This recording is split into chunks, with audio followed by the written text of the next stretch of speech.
স্বাগতম জানাইছো আজিৰ এটা নতুন ভিডিঅ'ত। আজিৰ ভিডিঅ'টো হ'বলৈ গৈ আছে ম্যাথছৰ সেকেন্ড পাৰ্ট। সো যোনবিলাকে ফাৰ্স্ট পাৰ্ট দেখা নাই প্লেলিষ্টৰ পৰা ফাৰ্স্ট পাৰ্টটো চাব পাৰে। আজি আমাৰ ম্যাথছৰ সেকেন্ড পাৰ্টত আমি আলোচনা কৰিম যে অখণ্ড সংখ্যাৰ যোগ। প্ৰথমতে কি আছে এটো অখণ্ড সংখ্যাৰ যোগ মানে এডিশন অফ ইন্টিজাৰ্স।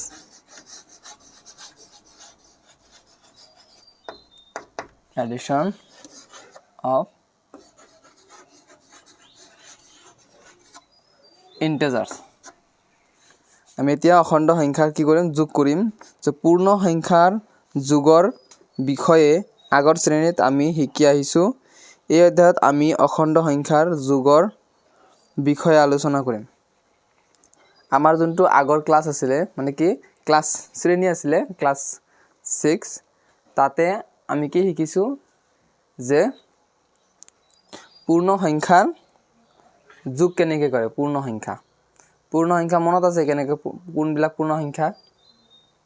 কোনবিলাক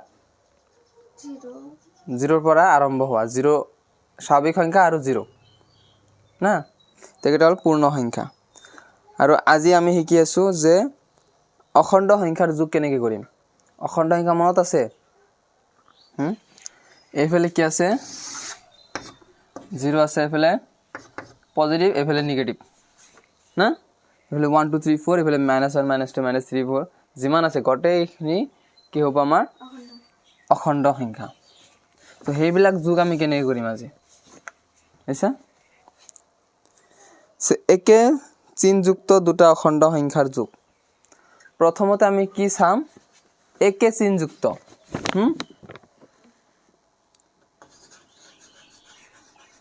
same sign of integers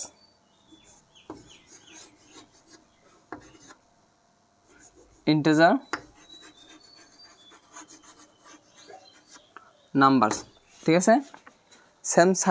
sign of integer number মানে কি একে চিহ্নযুক্ত অখণ্ড সংখ্যা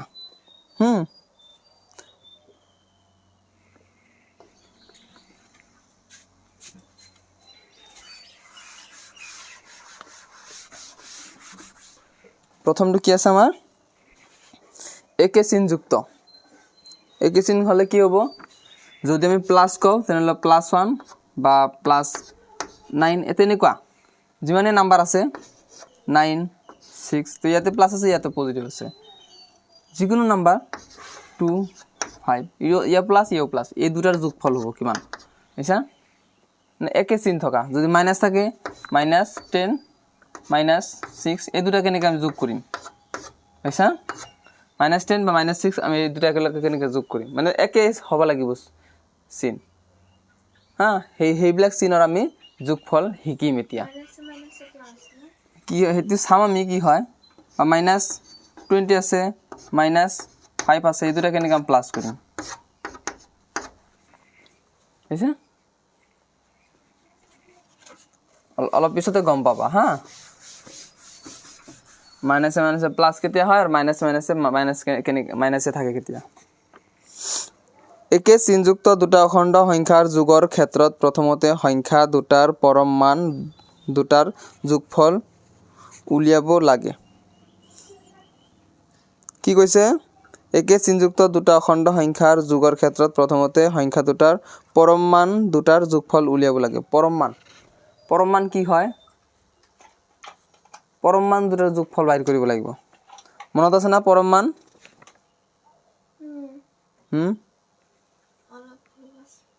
অলপ মনত আছে। আমাৰ এটা ই আছিলে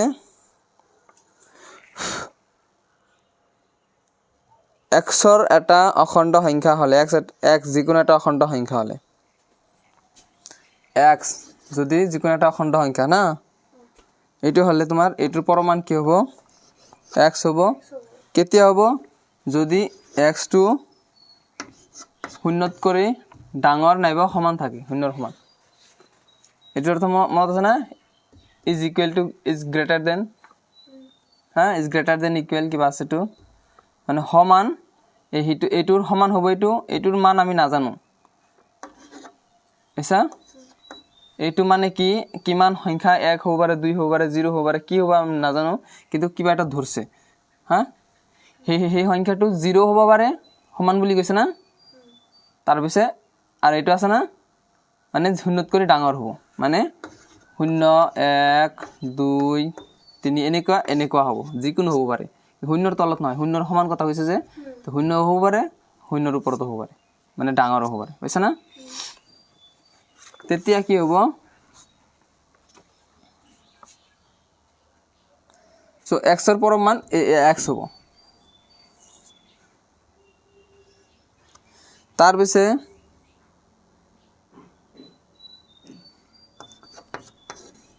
-x হ'ব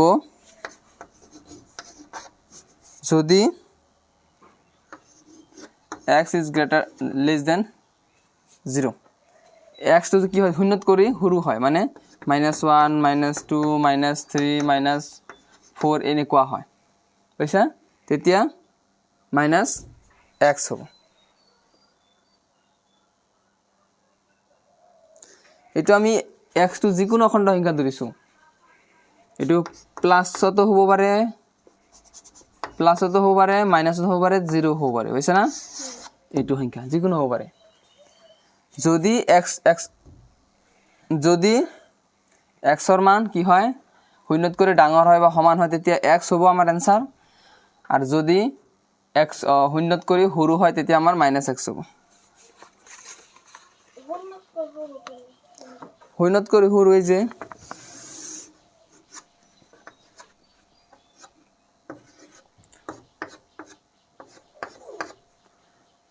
1 2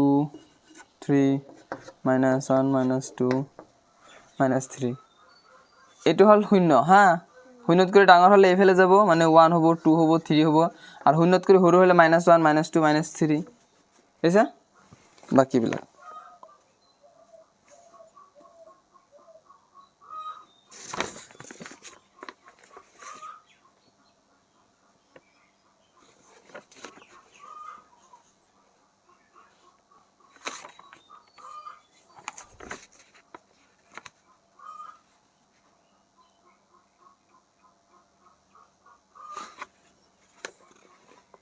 আৰু কি হয় তোমাৰ পৰম মানত মই অলপ এটো চাই দিও হা যে 1 2 3 4 আদি ধনাত্মক অখণ্ড সংখ্যাবোৰৰ আগত প্ৰকৃততে কি থাকে প্লাস চিন থাকে না অৰ্থাৎ একৰ অৰ্থ হল +1 হেইদৰে 2 এ +2 3 এ +3 বুজায় ধনাত্মক অখণ্ড সংখ্যাবোৰ প্লাস চিনটো নিদিয়াকৈ লিখা হয় বুজি পাইছা কিনি হা আমি যদি 1 2 লিখো মই অলপ পৰম মানৰ কথা অলপ কৈ দিও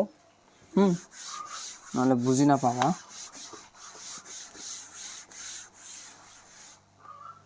আমি যদি 1 2 3 4 এবিলাক লিখো এবিলাক এটো মানে কি +1 এটো মানে কি +2 এটো মানে কি +3 এটো মানে কি +4 সেবিলাক আছে আমি এবিলাক লিখাৰ দৰকাৰ নাই আমি নিলিখো তাৰ মানে আমি ডাইৰেক্টলি এনেকুৱা লিখো না নাই হ্যাঁ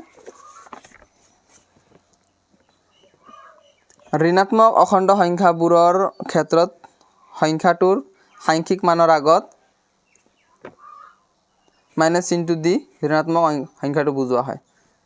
যেনে -1 -2 -3 আৰু যেতিয়া আমি মাইনাস ঋণাত্মক সংখ্যা লিখো হ্যাঁ -1 -2 -3 তেতিয়া আমি এবিলাকৰ আগত মাইনাস চিনটো দিও বহুৱাও ন আমি ডাইৰেক্টলি 1 2 লিখো যদি এনেকৈ লিখো তেনে ভাবো যে প্লাস আছে না পজিটিভ আছে আর যদি লিখো তেনে হলে এটো মাইনাসত আছে নেগেটিভ হয়ে আছে ঋণাত্মক এটো ধনাত্মক যিকোনো অখণ্ড সংখ্যা এটাৰ চিনটোক বাদ দি তাৰ সাংখ্যিক মানটোক সংখ্যাটোৰ পৰম মান বোলে সাংখ্যিক মান বুজিছা এটা যিমান নাম্বাৰ আছে না এটো সাপোজ আছে ইয়াৰ সাংখ্যিক সংখ্যা কিমান হয় 1 হয় সাংখ্যিক মান কি হয় 1 হয় ইয়াৰ সাংখ্যিক মান কি হয় 1 হয় না সাংখ্যিক মানে সংখ্যা এটোৰ সংখ্যা কিমান আছে মেইন সংখ্যাটো 2 আছে না 2 ইয়াৰ সংখ্যা কিমান আছে সাংখ্যিক মান 3 এই সাংখ্যিক মানকে ধৰা হয় পৰম মানৰ কাৰণে এসা ঋণাত্মক অখণ্ড সংখ্যাবোৰৰ ক্ষেত্ৰত সংখ্যাটোৰ সাংখ্যিক মানৰ আগত মাইনাস ইনটু দি ঋণাত্মক সংখ্যাটো বুজোৱা যিকোনো অখণ্ড সংখ্যা এটাৰ চিহ্নটোক বাদ দি তাৰ সাংখ্যিক মানটোক সংখ্যাটোৰ পৰম মান বোলে এটো মনত ৰাখিবা হা যিকোনো অখণ্ড সংখ্যা এটাৰ চিহ্নটোক বাদ দি তাৰ সাংখ্যিক মানটোক সংখ্যাটোৰ পৰম মান বোলে পাইছা না যিমানে সংখ্যা চোৱা তাৰ যোনবিলাক চিহ্ন আছে এইবিলাক চিহ্ন হা এইবিলাক চিহ্ন বাদ দি যোনটো মানে সাংখ্যিক মান থাকে সাংখ্যিক সংখ্যা থাকে হা সাংখ্যিক মান থাকে হেতু সাংখ্যিক মানকে কি বুলি কয় পৰম মান বুলি কয় ঠিক আছে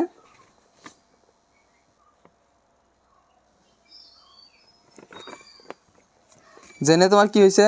1 বা +1 ৰ সাংখ্যিক মান কি 1 হ'ব না নাই এটোৰ তাৰ পিছত তোমাৰ 1 ৰ পৰম মান একে হ'ব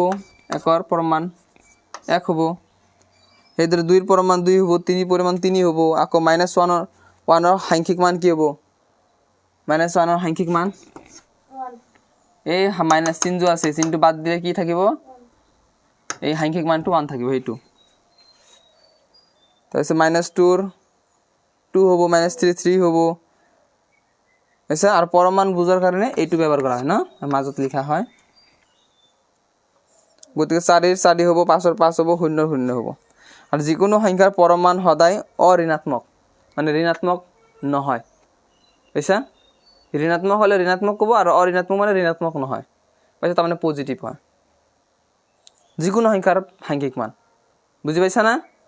হ্যাঁ পাইছা যিকোনো সংখ্যা সাংখ্যিক মান কি হ'ব অঋণাত্মক হ'ব এটা সংখ্যাৰ পৰম মানে সংখ্যা ৰেখাত মূলবিন্দু 0 ৰ পৰা সংখ্যাটোলৈ দূৰত্ব বুজায় অখণ্ড সংখ্যাৰ পৰম মানৰ কি হৈছে এটা সংখ্যাৰ পৰম মানে সংখ্যা ৰেখাত মূলবিন্দুৰ 0 ৰ পৰা সংখ্যাটোলৈ দূৰত্ব বুজায় আৰু পৰম মানে কি বুজায় অকল দূৰত্বহে বুজাব bisa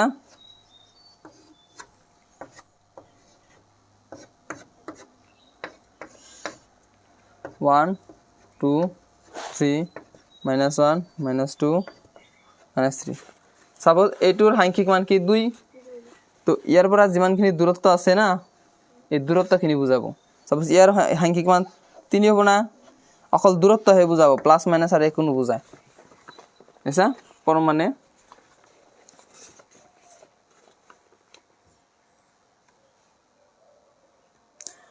অখণ্ড সংখ্যাৰ পৰম মানৰ সংজ্ঞা তলত উল্লেখ কৰা ধৰণে দিয়া হয়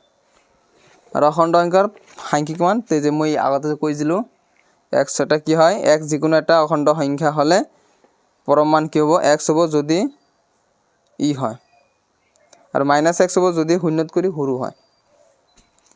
তাৰ মানে যেনে 6 টো কি ডাঙৰ হয় গতিকে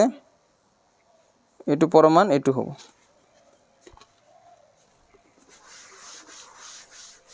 এটা অলপ তাৰ লগত বুঝাই দিলো আৰ অলপ আছে হ্যাঁ